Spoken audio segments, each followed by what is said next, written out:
I welcome everybody. We're here today to announce the 4 candidates for the United Australia Party standing in Brisbane. I'd like to introduce Australia's next Prime Minister and the Federal Leader of the United Australia Party, Professor Clive Palmer.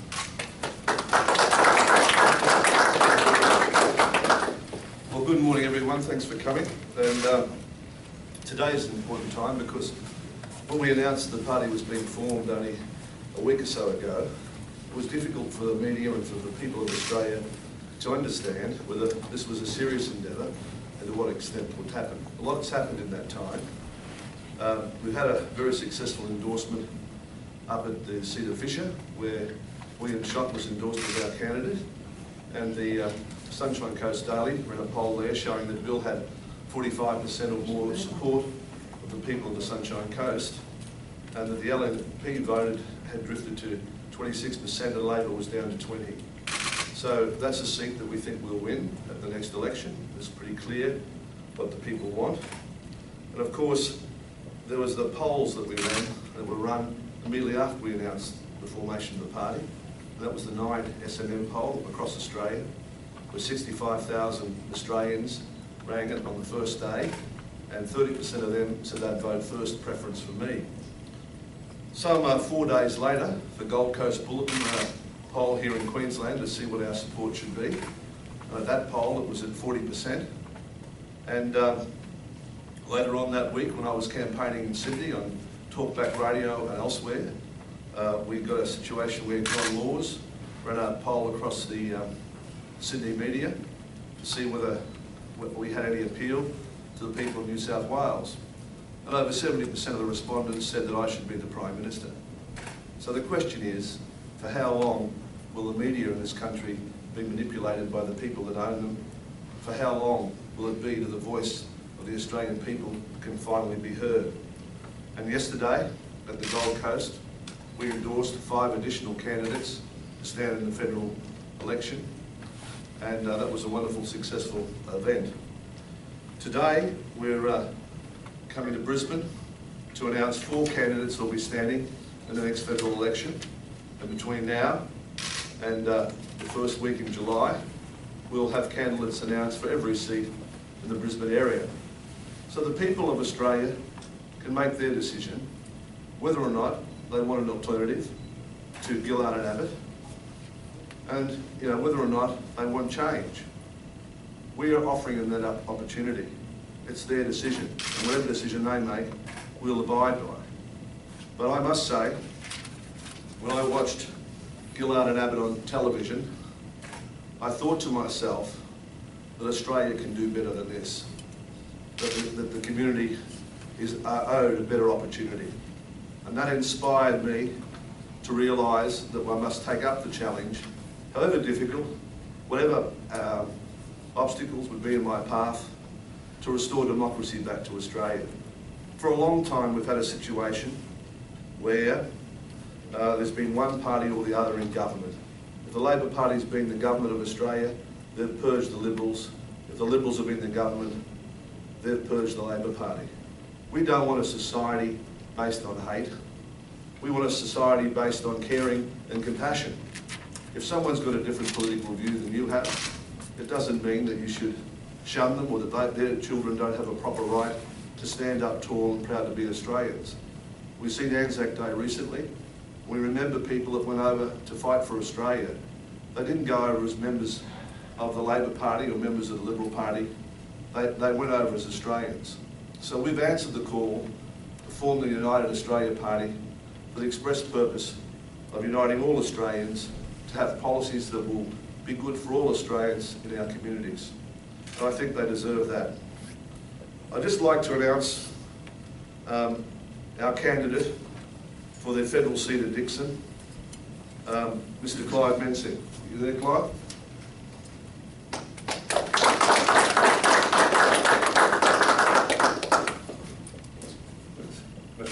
Thank you. Good morning, everyone. Welcome. I'm Clive Mensing, the endorsed candidate of the United Australian Party for the seat of Dixon. I've lived in the electorate of Murrumba and lived in Murrumba Downs for 5 years. My family's been associated with the North Side for over 20 years. I'm standing because lobbyists have no say or right in government. Health services have run down. The current member is the Shadow Minister of Health, and if elected, services will deteriorate further. It's time to reject Gillard and Abbott. If you want to continue doing the same thing, you will get the same outcomes. We need different results, and your vote for the United Australia Party is a commitment for change for Australia. Thank you. Thanks very much, Clive. I'd now like to announce to everybody our endorsed candidate for the seat of Ryan. He's someone that's well known to the people of Ryan because he served them for a long time. I'm sure many Ryan electors will know who he is. Although he may not have a high public profile, he's done the hard yards with the community. They know who he is, and many people have met him. I myself first met him when he was working in Ryan. So the candidate for the seat of Ryan is Mr. Craig Gunnis. Thank you, Craig. Congratulations. Thanks. Thank you and welcome, ladies and gentlemen. It's a great day for Australia. My name's Craig Gunnis and I'm standing for the Australian seat of Ryan.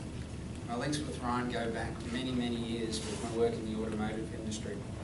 Over that time, I was lucky enough to meet many of the people and the families that live and work in the area.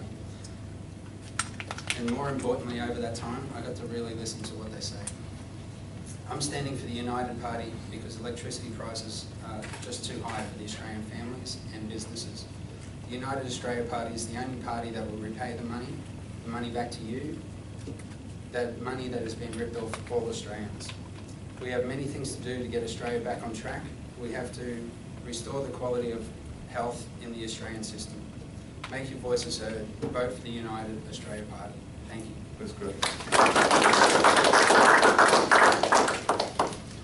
So you can see that this is a serious effort with real candidates. After we finish here today, we'll have endorsed 9 candidates to the House of Representatives, well on our way to endorsing the 150. And by the end of next week, you'll see that over 10% of all candidates will have been endorsed, and we'll be moving very strongly to announce policies which will change this nation. Until we do, I'd like to announce to you a small business operator who has lived in the electorate of Brisbane for over 50 years, who has been in contact with the community, knows their needs, and has listened to what they've got to say. You know, in politics, it's not about you winning, you having all the right ideas. It's about listening to others. It doesn't matter whether you think you've got a better policy. It's a question about what their needs are and finding out from them how you can fulfil their needs. So policy and other formation should only come from the people, where you have to listen and respond. I know in my life in business, I've been wrong on many occasions. I've made mistakes, but I haven't been afraid to admit them or correct them. There's nothing wrong with that. We should remember that in life. Someone that listens a lot, cares about the community, is Veronica Ford, the endorsed candidate for the seat of Brisbane.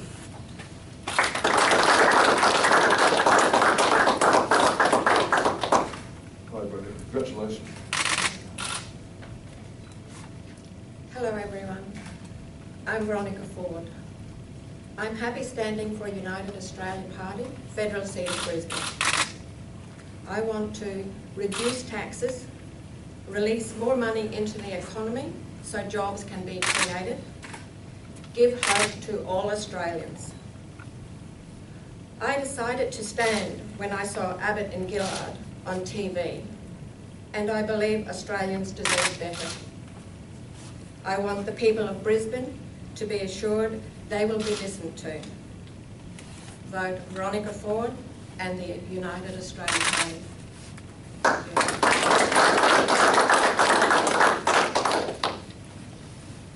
What we've done today, I guess, is to endorse candidates that care about this country and where it's going to go to. And make no mistake about it, I'm offering myself for Prime Minister, but I only want to be there for 1 or 2 terms at the maximum. Because politics shouldn't be something that you go to in a career. We've seen that Julia Abbott and Tony Gillard have made politics their career. If you look at all of the people who are in federal parliament, all the people that are in the ministry, in the shadow ministry, do you think they've ever had a job? Do you think they've ever worked for anyone? Of course they haven't, you know.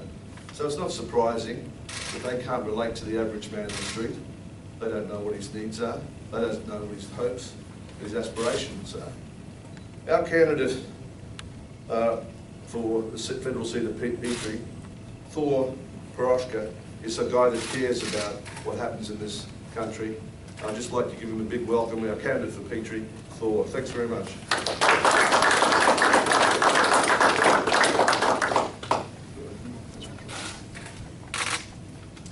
Good morning, ladies and gentlemen. My name is Thor Prohaska. I'm standing for the United Australia Party because last year, when Clive stood up for what was right at the Federal Liberal Party conference, arguing that lobbyists should be banned from holding senior roles in the Liberal Party, I cheered. I know that Gillard and Abbott don't have the answers. We need a party that unites all of Australia and listens. The only way this is going to happen in Petrie is if you vote for me as a United Australia Party for Petrie.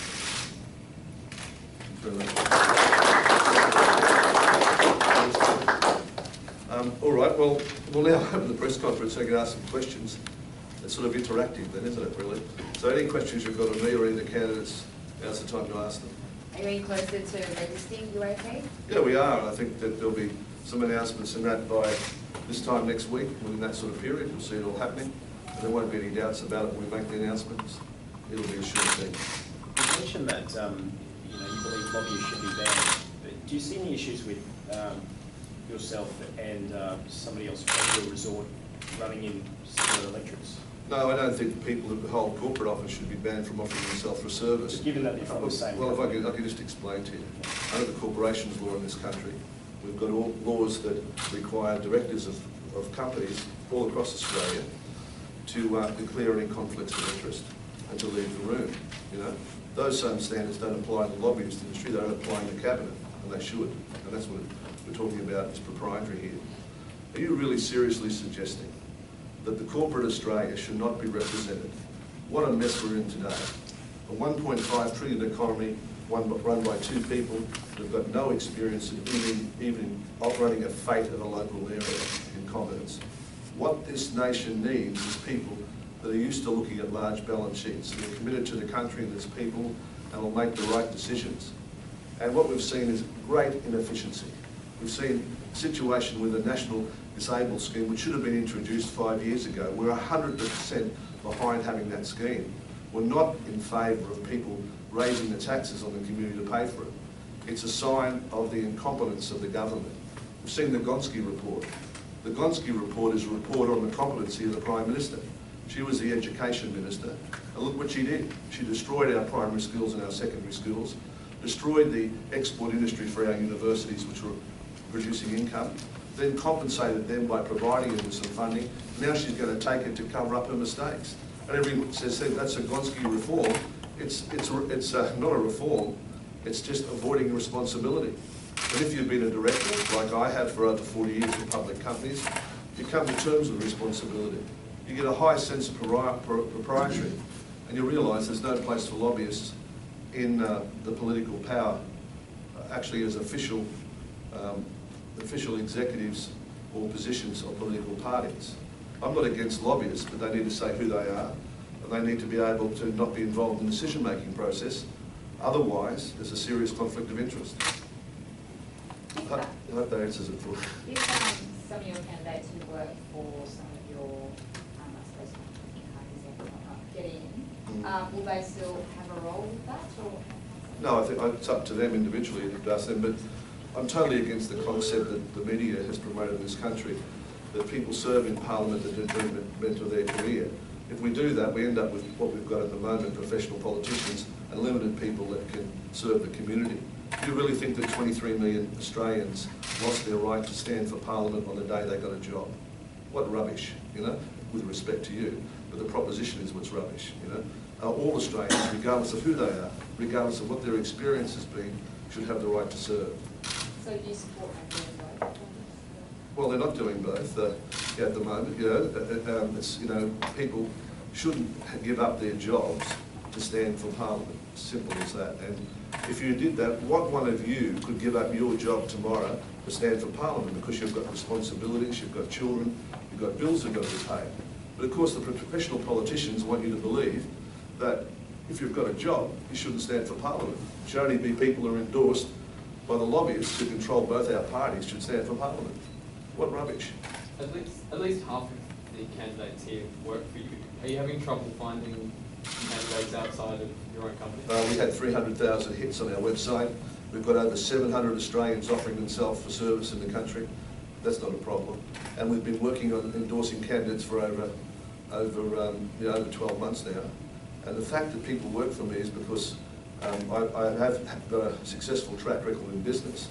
And some of the people that work for me have been people that I've chosen because of their eminent ability to produce a result. And if I'm Prime Minister of Australia, I want to produce a result for the Australian people. And how can it be that in this country today that we lead the world in infant mortality deaths in Aboriginal people? How can it be? What sort of Prime Minister would allow that to happen?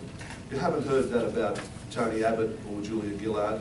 If you've got a government and an opposition that doesn't care about the deaths of children, that don't care about families, what makes you think they care about you or policies at all? All they care about is money and their own careers. Now, you know, I've got enough money in my life. I don't care if I don't earn another cent. All I want to do is serve the Australian people. And why do I want to do it? Because my family has had a strong commitment to this country. I lost my great-granduncle in the First World War. 5 members of my family served in World War II. As you know, the 2 of them are still recovering from Vietnam, and my other nephew, Squadron Leader Martin Brewster, served with INIFED, led the infrastructure group for the Australian Air Force in Timor. All of those people have done far more than I could ever do. So at this time of my life, after I've had a successful business career, and after I've held international positions, both politically, socially, right throughout the world, shouldn't I be prepared to offer myself to serve my own country? Shouldn't I at least give the Australian people the choice? They can reject me, that doesn't really worry me. But I just think the other 2 are hopeless, and we've got to get rid of them. Did you approach your staff or did they approach you? Sorry? Did you approach your staff or did they approach you when you ran for the seat? Well, they approached me. You want to run for one of our seats? Don't be afraid.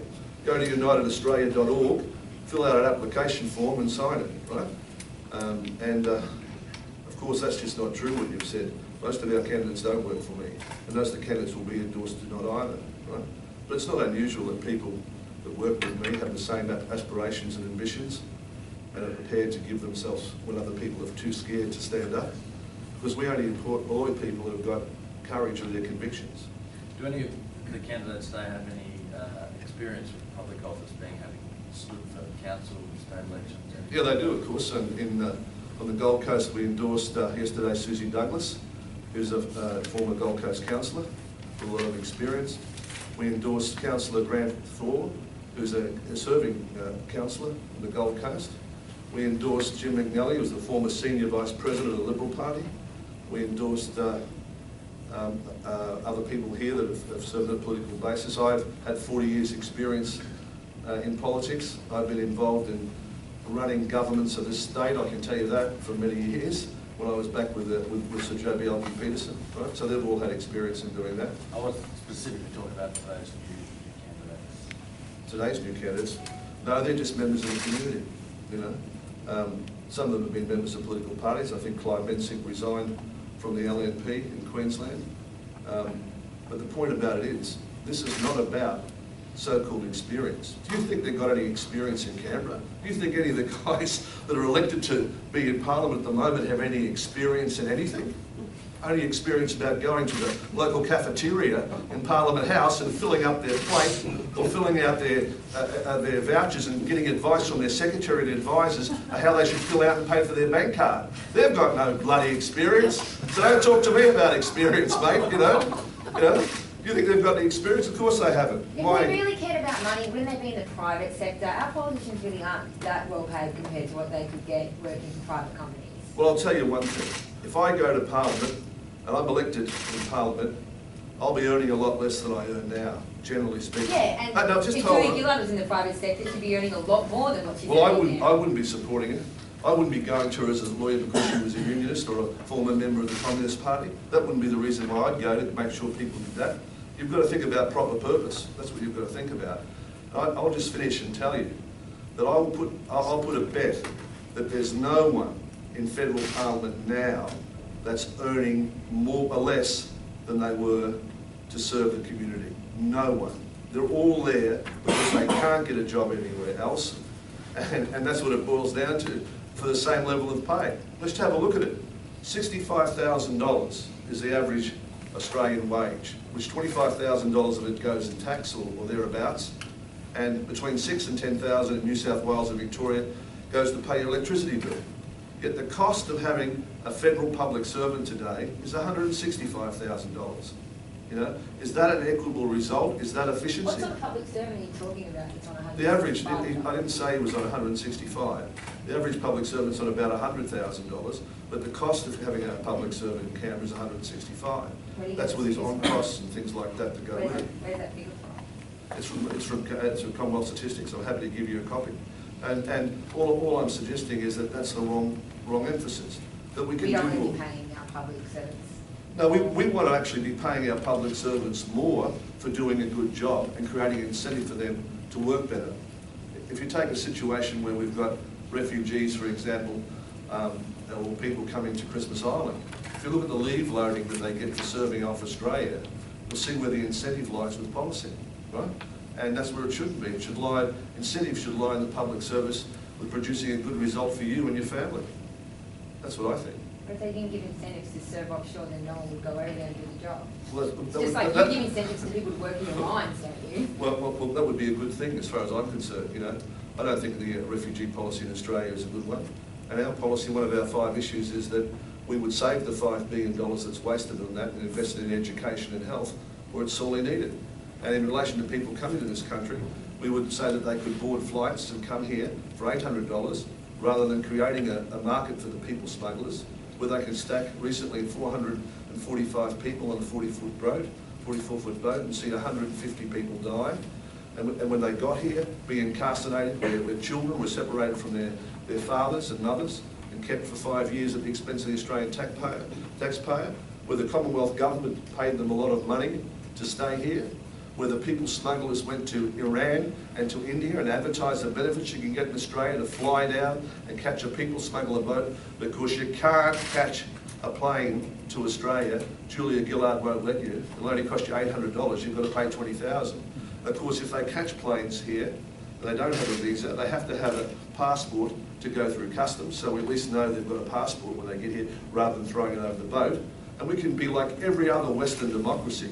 We know where they're coming at the airport. We have our facilities there. We can give them a fair hearing. If they're a real refugee case, we can offer them sanctuary. If they're not, we can send them back on the next flight. That's what happens in every other country. Look at the refugee statistics. Look at the refugee statistics in 1990 to 2000. We never met our quota, never once. It's only this change of policy created by Julia Gillard and Tony Abbott to get elected. Anyway, that's enough questions for you. Anyone else go on? Mr Palmer, you've ruled out raising taxes to pay for disability insurance or even the Gonski scheme. How would the UAP pay for it? Well, the Gonski scheme, we just told you how we'd pay for the Gonski scheme. And in relation to that, of course, we've got to do more with what we've got and what we're currently doing. And we're saying we can't do that. Now, I've got a track record of taking the refinery of Yellabulu up at Townsville. When BHP was going to sack 1,000 workers, I turned that around by efficiency changes. And the price of nickel hasn't gone up anymore, right? But we did that. We gave away 55 Mercedes-Benz and sent 1,400 people off to Fiji. That's what I've done. So I think I know a little bit about large organisations. I may not have been the boxing champion at Cambridge, right? But I think that's more, my experience is more relevant, right? And so I'm used to looking at large balance sheets with a lot of zeros. Now, we've got a treasurer, Wayne Swan, who can't even count. He said we're going to balance the budget, and now we're only $12 billion out. Is that reasonable to have a treasurer who can't count? Maybe some of my employees can count. You know, the basic fundamentals, it's a circus. It's a circus in Canberra, it's not a circus here. I've got the results and the runs on the board. I can have a press conference in New York or London or everywhere, and it'll be full, because people know the things we're doing internationally are creditable, and we know what we've got to do. So we've got to do some of these things with our own government because it's important and because we care about them. Mr. Palmer, you've accused current members of Parliament of being unable to relate to the average person in the street. Yeah. As a billionaire, would you say that some people might be cynical about your ability to relate to the average person in terms of balancing household budgets, electricity bills, cost of living? Well, I don't know. I've been homeless in my life. I've lived on the streets. You know? I've worked with the Salvation Army. I've been a cleaner. I've driven trucks. I've been in the desert for 15 to 20 years looking for iron ore, living in a tent, cooking over a billy, having bush tea and doing that. And as a result of that, yeah, I became a billionaire. But having the money is not the experience. It's what you actually do in your life is the experience. And you see, I'm a member of one of the smallest minorities in this country, and that's billionaires, you know. But despite those risks, and we know back in the Bible that it's harder for a camel to pass through the eye of a needle for a rich man to get to heaven. I may not get to heaven, but I will get to Canberra. Thanks very much.